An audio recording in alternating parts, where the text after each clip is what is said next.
არავინ, არავინ.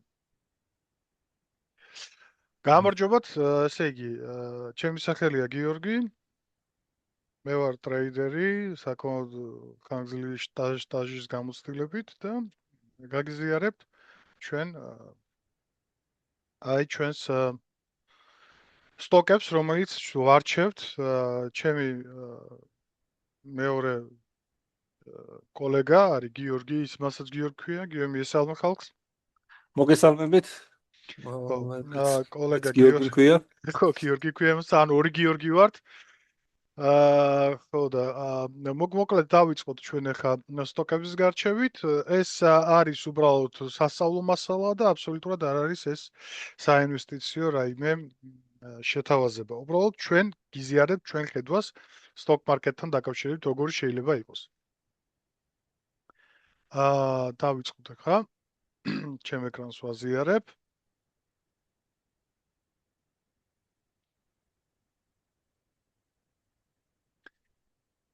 კი, მოჩანს ხო ჩემი ეკრანი? კი, მოჩანს, კარგად მოჩანს. კარგი.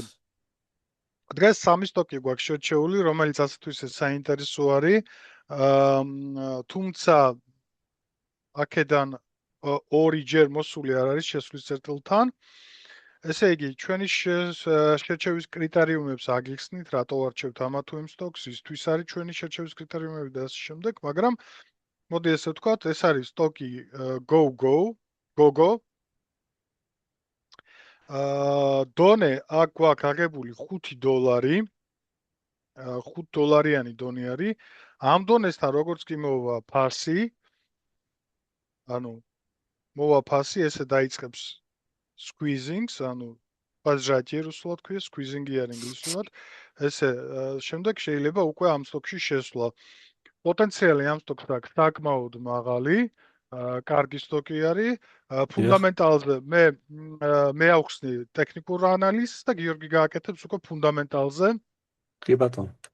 ფუნდამენტალ სიტყვის, ანუ რამდენი გვაქვს აქ პოტენციალი, მინიმუმ 10%-იანი პოტენციალია, ანუ აი აქ ხაის განახლებაზე 10%-იანი არის.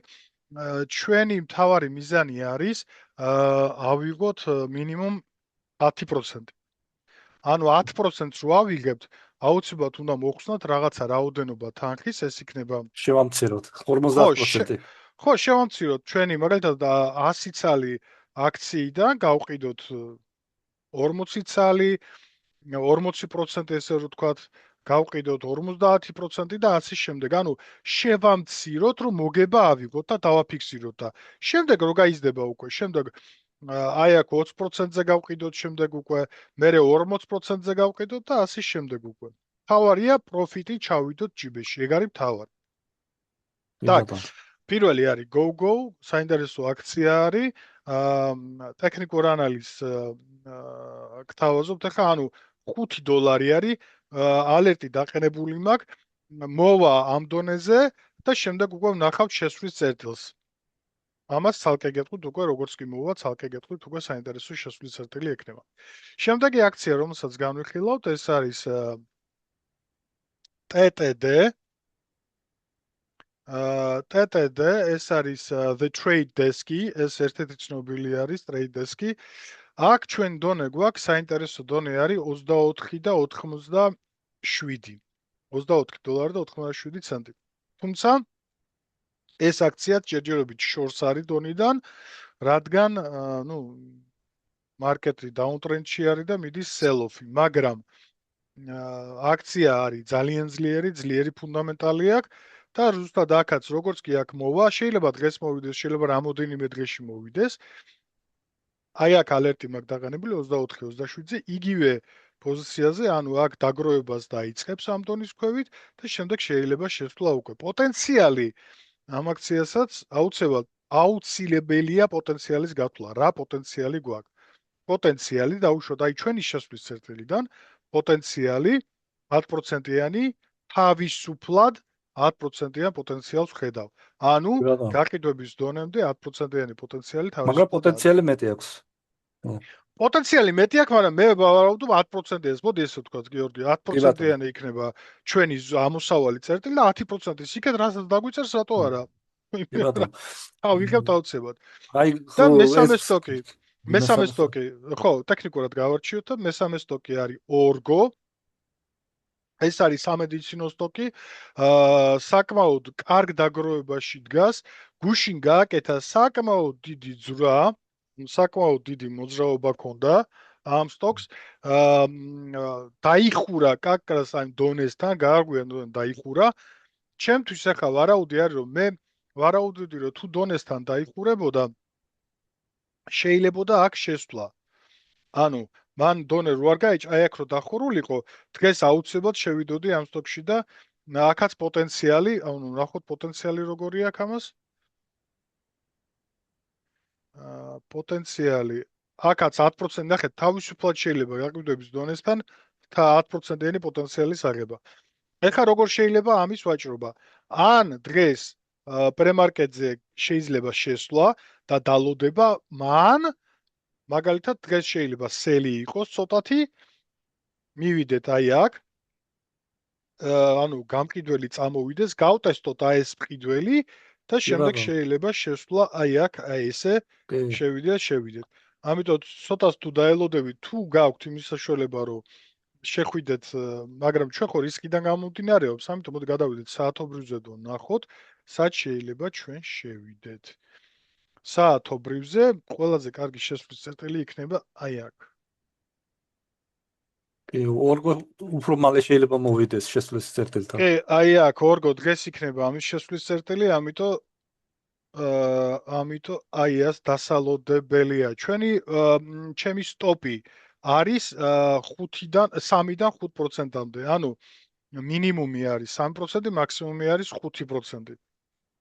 შესაბამისად, მე რო შევიდე პრემარკეტზე აქა, შესაბამისად ჩემი სტოპი, მაქსიმუმი სტოპი იქნება აქ. ხო? ანუ შესაბამისად მე არ მაწყობს ის, რომ ეს ფასი რო ჩამოვიდეს ქვემოთ, მე ხელმეორედ დამასტოპებს და ხელმეორედ მომიქნება შესვლა. ამიტომ დაველოდები, მოდი გაყიდვებს. ფასი რომ მოვა შესყიდვების დონესთან, აი აქ, შესყიდვების დონესთან, აქედან შემიძლია შესვლა და უკვე შემიძლია შესანიშნავი სტოპი გავაკეთო, უფრო ნაკლები სტოპით, ანუ შესაბამისად სადღაც 4%-იანი სტოპით, ავიღო ჩემი 10%-იანი, აი 3 ერთთან, და 12%-იანი, 10%-იანი, 12%-იანი პროფიტი. კარგი გიო, აბა, შეგიძლია შენ აიგო ეკრანი და გაგვიკეთო GoGo-ზე, TD-ზე და ორგოზე პრეზენტაციები. კი ბატონო, ხო, ესე იგი მოდით ერთ-ერთ გავხსნე. დაიგე ეკრანი.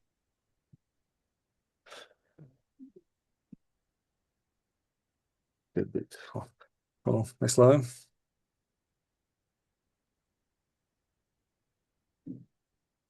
მე გავაჩერებ ამას.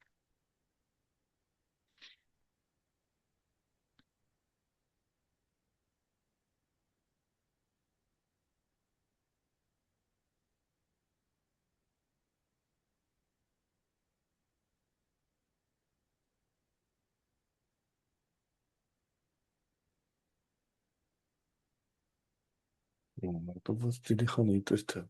ნოსენს. ხო, ნოსენს მომეთქო. კი ბატონო, მოდით დავიწყოთ ახლა ჩვენ ამ სამი სტოკის გარჩევა.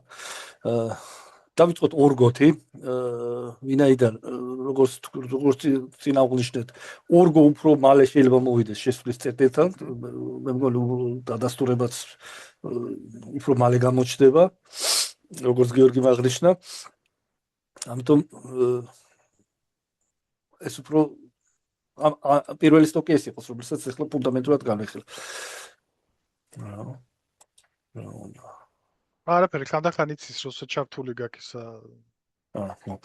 ხო, მოკლედ რაც შეიძლება ორგო არის ფარმაცევტული კომპანია, ჰოლდინგია, ფლობს რამოდენიმე ფარმაკომპანიას, ორგოს იმითი ჰოლდინგის გაერთიანებას. არ არის დიდი კაპიტალიზაციის კომპანია, როგორც ხედავთ, 347 მილიონიანი, მაგრამ როგორც ვიცით, ფარმაცევტული კომპანიები აქცისთვის დიდი მნიშვნელობა არ აქვს. რა თქმა უნდა აქვს მნიშვნელობა დიდ კაპიტალიზაციას, მაგრამ პატარა კაპიტალიზაციის კომპანიებიც არის ხოლმე ძალიან საინტერესო შედარებით სხვა სექტორულ სტოკებთან შედარებით ამავე კაპიტალიზაციით, როგორც ვიცით.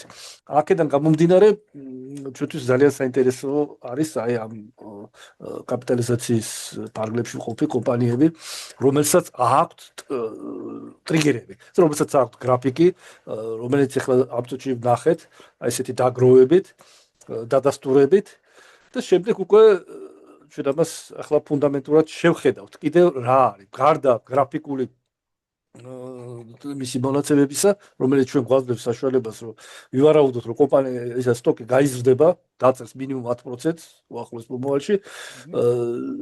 ამის გარდა კიდე რა გვაძლევს ამის საფუძველს, რომ ვივარაუდოთ. მოდი სწრაფად გავიაროთ ძირითადი ესე იგი პარამეტრები კომპანიისა. ნუ ეს არის ფარმაცევტული კომპანია, რომელიც ამ წელს შეიქმნა. ეს გასაგებია, აი ფინანსური მონაცემებს გადავხედოთ სწრაფად, რომელიც ჩვენ გვაჩვენებს, რომ კომპანია არის სტაბილური. ანუ ესე ვთქვათ, არის ფარმაცევტულ კომპანიებს ხშირად ახასიათებს ძალიან დიდი ინვესტიციები და განხორციელება, ფინანსური ინვესტიციებს ისინი ახორციელებენ. ეს ფინანსური ინვესტიციები მომდინარეობს როგორც საბანკო კრედიტებისგან და ინვესტიციები საინვესტიციო ინვესტორთა ფულიდან ინვესტიციებიდან, რომელიც მე ვალად აწევს კომპანიას და ხშირად კომპანიები აჩვენებენ წაგებას, loss. ანუ მაგრამ ესეთ კომპანიებიც არის, ეს ფარმაცევტულ კომპანიებს ახასიათებს ძალიან ხშირად. და ხშირად არის ხოლმე, რომ ესეთი კომპანიების ყიდვა მიმზიდველია, მაგრამ ძალიან მაღალ რისკებთან არის დაკავშირებული. ვინაიდან მთლიანად ასეთი კომპანიების შესყიდვა დამოკიდებულია იმაზე, თუ რამდენად ძლიერია ეს ტრიგერი, რომელიც თქვათ გრაფიკში ჩანს და გვინდა შევიძინოთ, თუ ის არ აღმოჩნდა, თქვენ FDA-მ თუ არ დაადასტურა თქვათ ამ წამლის მიღების და ესე რა ვთქვათ, ტესტის შედეგები, შეიძლება პირიქით უკუღო რეაქცია გამოიწვიოს და ეს უკუღო რეაქცია იქნება უფრო მძაფრი და ვერ მოვას, ანუ დანაკარგი და ისა რისკი გაცილებით მაღალია, ვიდრე ისეთი კომპანიები, რომელიც საინვესტიციოდ ეს არის უფრო სავაჭრო, day trading-ზე გვაქვს ჩვენ საუბარია, ეს არ არის საინვესტიციო გარემო, იმიტომ რომ საერთოდ წამლის ინდუსტრიაში საინვესტიციო ცოტა რთულია. თუ ახარ არის Novo Nordic-ი, შემდეგ Pfizer-ი და ასე შემდეგ, რომელიც ხო და ესეთ კომპანიების ესეთ სტოკებს შორის განსხვავება ეგ არის, რომ როდესაც არის ფარმაცევტული კომპანია, რომელიც მოიცავს აქვს სხვა დადასტურებული წამალი, რომელსაც აქვს უკვე გაყიდვები, სეილები, ესე ვთქვათ, და დადასტურებული revenue და profit-ი, ესე ვთქვათ, აი ამ შემთხვევაში ამ კომპანიას არავით არის ის არა, ანუ cash flow, free cash flow აქვს დიდი, ასე ვთქვათ, და მოგებაც აქვს, ანუ ბოლო კვარტალში აქვს დაგენერირებული მშვენიერი მოგება და ამასთან ერთად კიდევ აქვს მას ტრიგერი. მოკლედ, იმისი თქმა მინდა, რომ კომპანიის ფუნდამენტური მონაცემები კარგია და ესე იგი აი მისი დინამიკაში და მშვენივრად კარგად ჩანს, რომ revenue earnings მიყვება, ანუ წმინდა მოგებას მიყვება. ეს იმას ნიშნავს, რომ კომპანია სრულიად ჯანმრთელია და ამიტომ მას თუნდაც აი FDA-ის ის რაღაც არ მოხდეს, ანუ ძლიერი ვარდნა არ ექნება. ანუ ეს ერთ-ერთი რისკის შემომსუბუქებელი ფაქტორია. კარგით. მოდით ახლა გადავიდეთ შემდეგ ფაქტორზე, რომელიც მე მინდა აღვნიშნო. ეს არის კომპანიის რა ქვია, NASDAQ-ზე ინსტიტუციონალური და ინსაიდერული შესყიდვების დინამიკა, რომელიც ასევე ორგოს სასარგებლოდ ალო ფაქტორად ტრიგერად შეგვიძლია გავიხილოთ. აი მოდი შევიდეთ NASDAQ-ზე. NASDAQ. გამოვიტან ახლა NASDAQ. ორგო. მოდი შეგხვდეთ, წინასწარ უნდა გამეხსნა მე ეს საიტები. არა უშავს, პირველი ეს არის ჩვენი პირველი გასვლა არის, ესე რომ ვთქვა და ხვალიდან და ზეგიდან და შემდეგ დღეებში უფრო მოწესრიგებლად ვიქნებით. ანუ ერთი შეხედვითაც კარგად ჩანს, რომ ინსტიტუციონალური ownership-ი მას ძალიან მაღალ დონეზე აქვს. ვერ ვიტყვი, რომ მაგალითად ინსტიტუციონალები ეხლა ძალიან აქტიურობენ და დიდ შესყიდვებს აკეთებენ და არ აკეთებენ პირიქით ბოლო პერიოდში აი როგორც ჩანს, მაგრამ ეს 25 წელიწად, ეს ძველი ინფორმაციაა, ძველი 25 წლის დეკემბერი უკვე დიდი ხნის ის არის, მაგრამ იქ ჩანს მინუსი, ანუ პირიქით ინსტიტუციონალები ამცირებენ იმას. ამიტომ ეს ბევრი არაფრის თქმელია ჩვენთვის, იმიტომ რომ არ ახალი ინფორმაცია და მე უფრო ვფიქრობ, რომ ახალი ის რომ გამოვა SEC filing-ის ისა დეკლარაციები, იქ ეს უფრო პოზიტიურად იქნება შეცვლილი, ვინაიდან ეხლა კომპანიას უფრო მეტი ისა აქვს, რა ქვია. ნუ ინსაიდერებზე გადავიდეთ კი. ხო, თავარი არის რომ ესე იგი ინსტიტუციონალიზმის მაღალი აქვს. ხო, ინსაიდერული მასში როდესაც გადავდივართ, აი ხედავთ რომ ინსაიდერები, აი დირექტორებს შესყიდვები აქვს გაკეთებული, არც თუ ისე დიდი რაოდენობით, მაგრამ ჩანს რომ მთლიანად acquisition-ებია, აი სულ აი buy ერთი disposition-ი არის ერთმა 700 ძალიან ცივი და დანარჩენი სულ acquisition-ებია. ნუ ერთი ორი ესე აქაც disposition-ი არის მცირე რაოდენობით. მაგრამ ვიმითი აქვს დიდი უპირატესობით ჭარბობს შესყიდვები.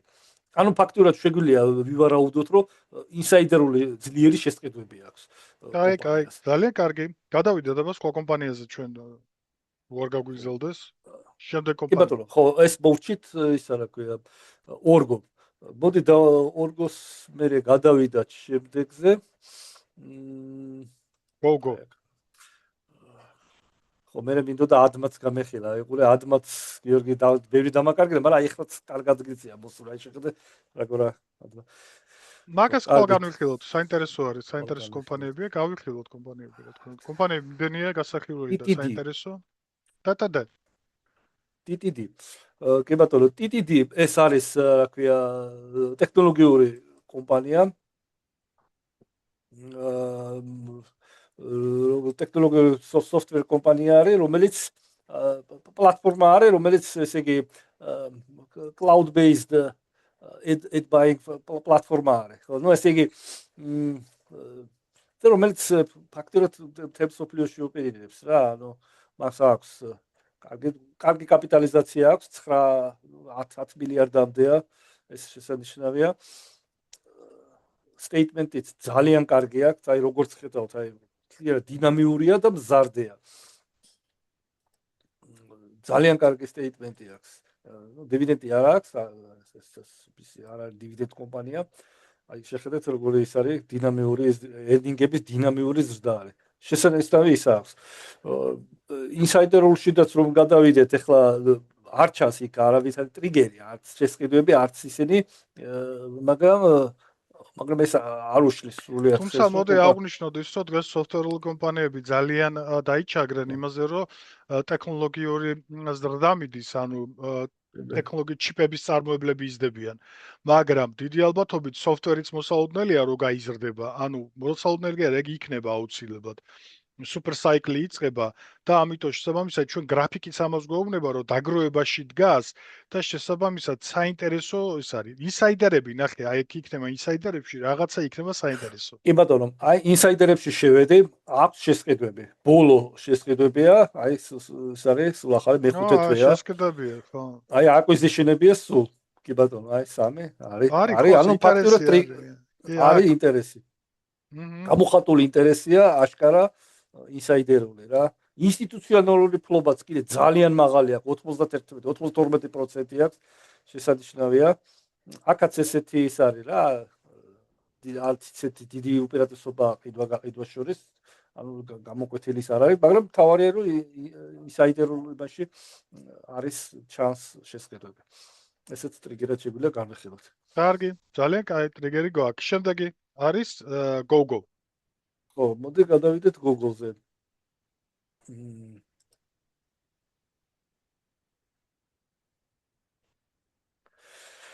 GoGo არის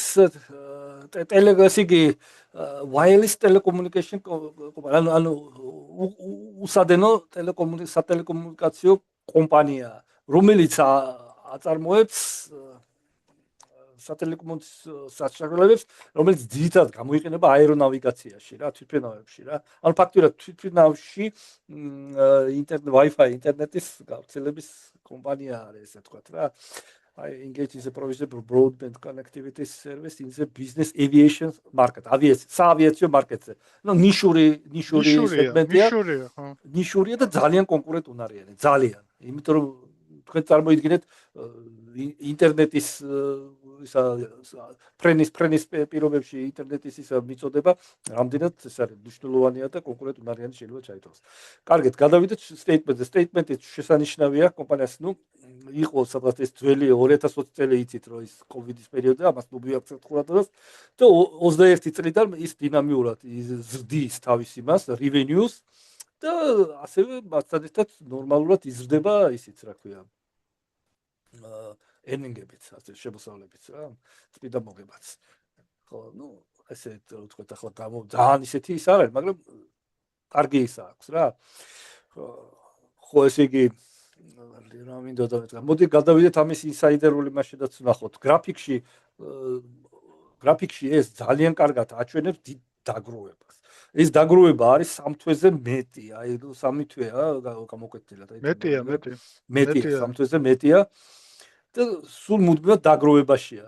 ხო და აშკარად ჩანს რომ ეს ამაზე უფრო გიორგი უკეთესად იტყვის რომ მე ვფიქრობ რომ ეს აუცილებლად 10%-იან მზრდას აჩვენებს, როდესაც დადასტურებაზე გავა, ასე ვთქვათ, ზრდის დადასტურების იმას. დადასტურებაზე თვითონ მაგი არის ჩვენ როგორც მიებჯინებაზე და ზღვარს საინტერესო იქნება გარღვევაზე იქნება საინტერესო, მაგრამ ერთგვარი. გადავიდეთ ნახოთ ახლა ჩვენ ინსაიდერები და ხო, ნუ აქაც მარკეტ კაპიტალიზაცია ესე 500 არ არის დიდი, მაგრამ ეს ნიშური კომპანია არის, ესეთი ტექნოლოგიური კომპანიაა და ნორმალურია ეს მარკეტ კაპიტალიზაცია და კომპანია არის ძალიან ესეთი საიმედო ესე ვთქვათ, საინვესტიციო და თვითონ სვინგის შესყიდვისთვის ძალიან კარგი. ხო, რა გადავიდეთ მოდი იმაზე, ხო, ინსაიდერული ინფორმაციაზე. გოგო.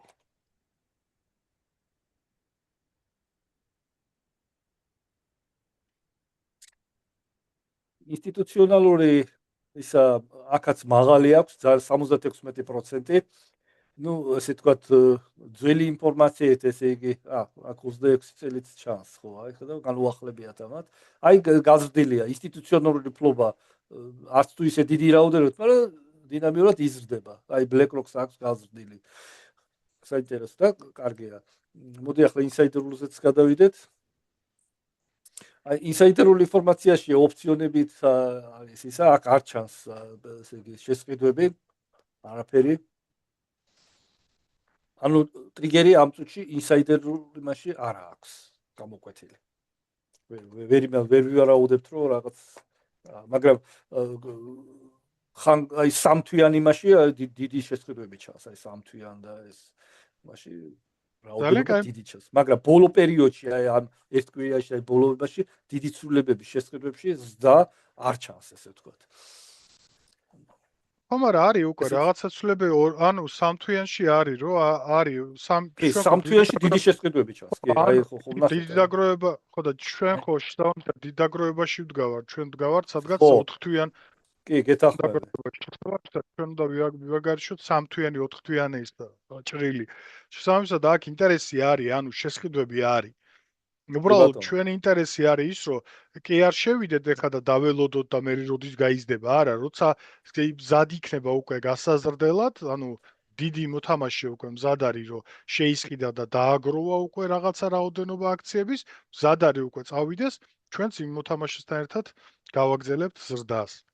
ხო, ანუ დაველოდებით დადასტურებას. დაველოდებით დადასტურებას, კი ბატონო. ჩვენ დასტურების გარეშე არ შევდივართ. ნუ ძირითადად სულ ეს არის რაც ამ კომპანიების შესახებ მინდოდა მეთქვა. ფუნდამენტურად სამივე ძალიან კარგი ჯანმრთელი კომპანიები, ანუ რისკი მინიმალურია და ტრიგერებიც უკვე ჩამოვთვალეთ რა აქვს კომპანიას და კი ბატონო. მოკლედ დიდი მადლობა ყველას. ჩვენ რო გვისმენთ და ხვალ აუცილებლად შემოგთავაზებთ კიდე რამოდენიმე საინტერესო აქციას. ეხლა ბოდიჯილდით ტექნიკური ხარვეზებისთვის ჩვენ ეხლა ვიწყებთ. ყოველდღე ვაპირებთ რომ გავაკეთოთ ესეთი განხილვები. ყოველდღე შემოგთავაზებთ რამოდენიმე საინტერესო აქციას, როგორც ტექნიკური ანალიზით შესვლის წერტილებით, ასევე ფუნდამენტალური ანალიზს უკვე გიორგი შემოგთავაზებთ, ჩემი კოლეგა. კარგად ვზანდებოდეთ.